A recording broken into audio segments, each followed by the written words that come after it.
Hey, it's Adam here, and you're watching The Culture Hack, where we're talking about how to create engaged workspaces that unlock the potential of your teams and drive your business forward in ways you've never seen. So stay tuned. Hello, and welcome to another episode of The Culture Hack. Today is super exciting. I've been bugging this person for a long time to come on the show, and he finally managed to twist his arm far enough.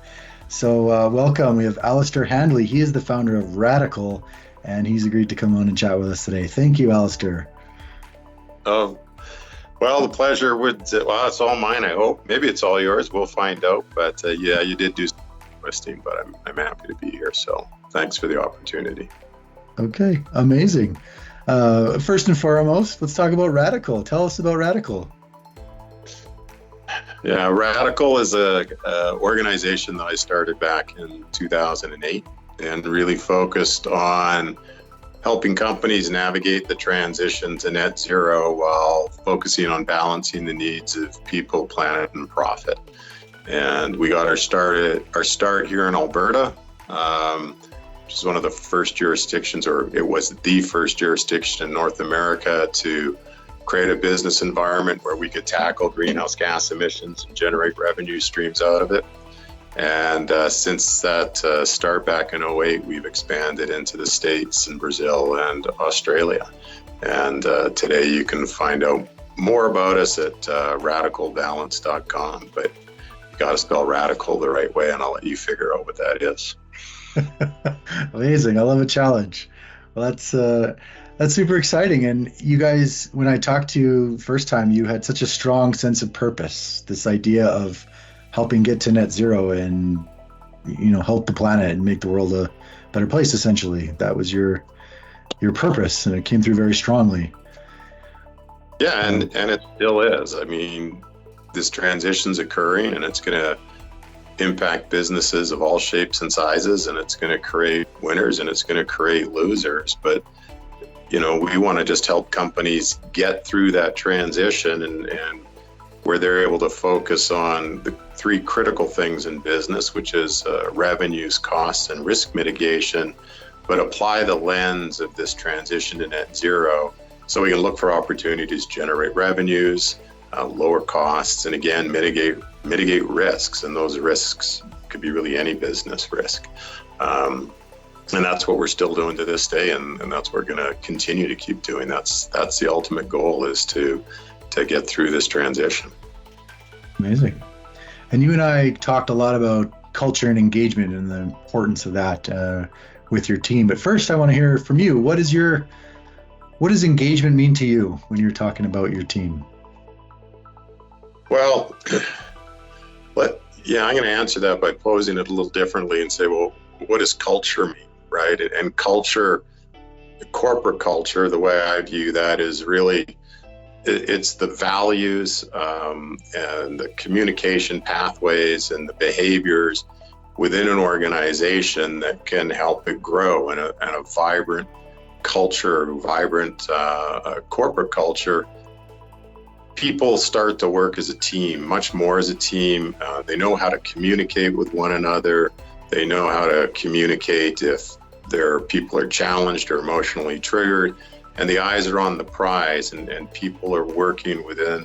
So in our case, in Radicle's case, we created or identified functional values and frictional values, and the team knew what those values were. They knew what really those guardrails were, and we were really focused on living the functional values and keeping the frictional values out of the organization to allow us to grow more quickly and be more effective in our work and certainly be much, much more effective in the communication between the members of the team.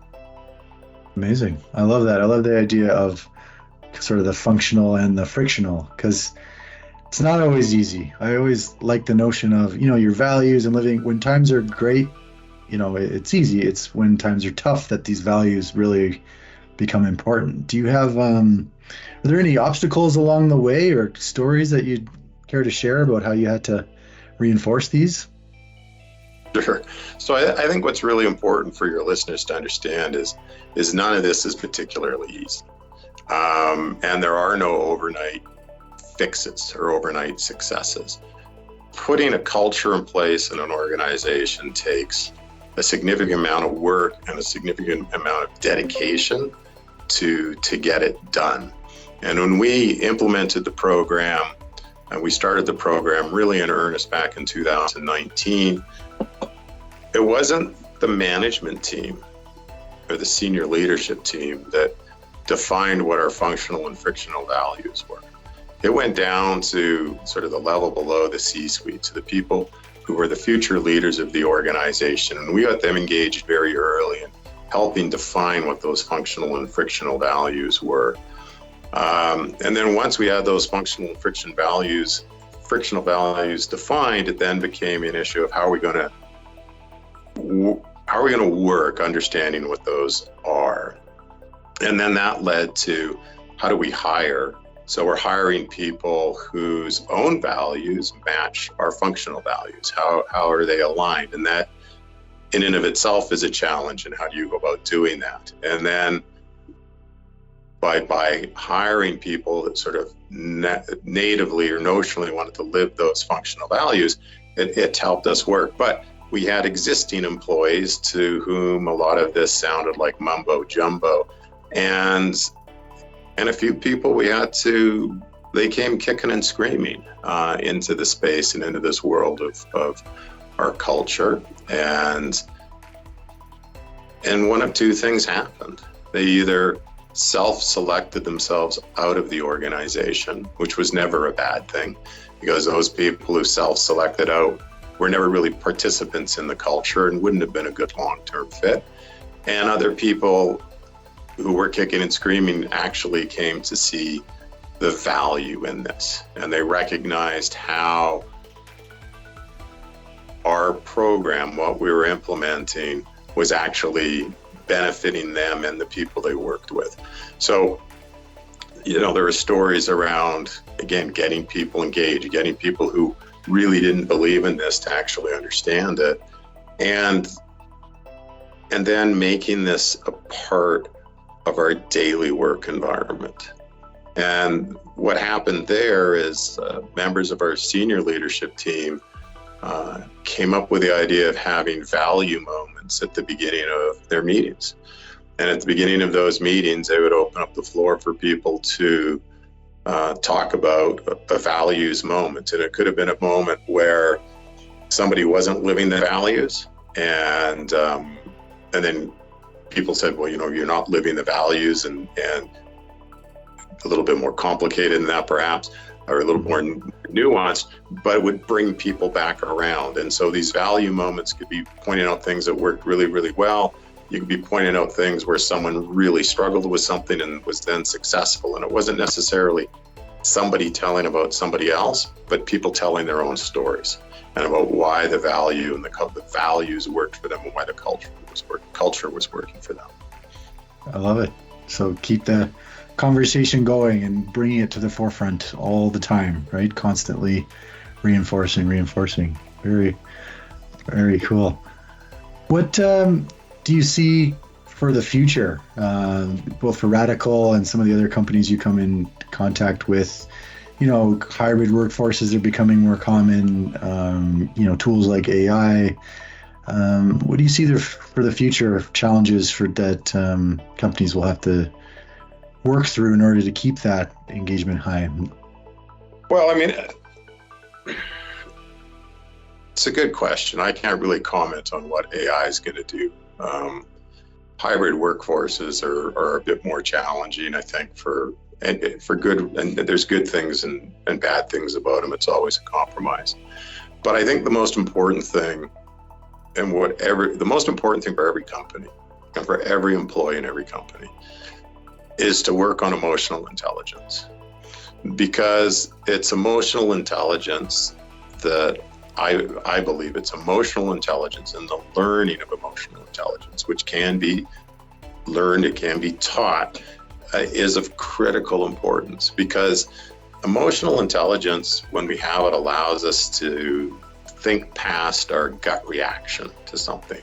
It allows us to focus on task conflict as opposed to a personal conflict, as an example. And typically when there's conflict at work, it manifests itself as personal conflict, but it's really task conflict, because people in a team that are working together, no one wants to fail. No one wants to undermine the other person. They want to be successful. And the challenge is, because of their different personality types and the different ways that they communicate, they don't always communicate clearly. But by having a higher degree of emotional intelligence, they can actually start to understand that, start to embrace the differences in how they communicate, and find a medium through which they can communicate more clearly to solve the problem at hand, which is really rarely, if ever, personal and always task-based conflict. But most people deal with it as a personal conflict, and that's a real problem. Right. Gotcha. Okay. I love it. So living your values, working on your emotional intelligence, and kind of going on the journey together, right? Because it might be bumpy, but we're going to do it together. It's about it's about having people on the team that share your vision, share the passion, create an environment where they can feel safe when they're working, where they can feel safe to challenge the norms, where they can go up and challenge the CEO of a company and challenge them on things that might be working really well, or challenge them in things that are really poor, because it takes that team. I mean, you need that leadership. It's not a committee, but people need to be able to feel heard. They need to be able to be appreciated or feel appreciated, and they need autonomy, and they need to make a difference, right? They need to go home at the end of the day feeling that they achieved something. That's what I think, anyways. And I think a strong culture, emotional intelligence are some of those key elements to make that happen. I love it. Well, thank you so much, Alastair. I really enjoyed your wisdom. I really liked the frictional and functional values piece. Thank you so much for your time. I really appreciate it. Yeah, thanks for your kind words calling it wisdom. I think it's just bruises, but bruises of growing a company. But all the best to you, and thanks for your time, Adam. Hey, thanks for watching The Culture Hack. Do you want to chat culture and engagement? Give us a call and come on the show.